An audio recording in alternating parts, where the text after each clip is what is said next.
la moyenne nationale et que nous la dépassions. Ça serait l'affirmation de notre attachement à la patrie. Ce serait l'affirmation de notre attachement à la République. Ce serait l'affirmation de notre attachement à un avenir meilleur. À 76 ans, Jean Badjogne repart en campagne et c'est derrière Alain Juppé que l'ancien leader de la droite insulaire a choisi de se mobiliser. Il animera les comités de soutien jusqu'aux primaires du 28 novembre prochain. Les citoyens vivent la vie de la cité, et comme la cité, comme la région, comme la nation, sont conviés à un rendez-vous essentiel. Je me sens mobilisé et j'essaie de mobiliser les autres. Derrière Alain Juppé, on retrouve des historiques de la politique insulaire, mais aussi de jeunes militants.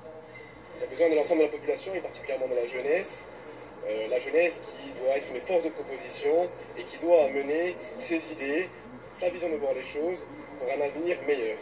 Alain Juppé bénéficie en Corse d'appui de taille, Jean-Jacques Panunzi, Jean-Martin Mondelogne, mais surtout Laurent Marcangeli.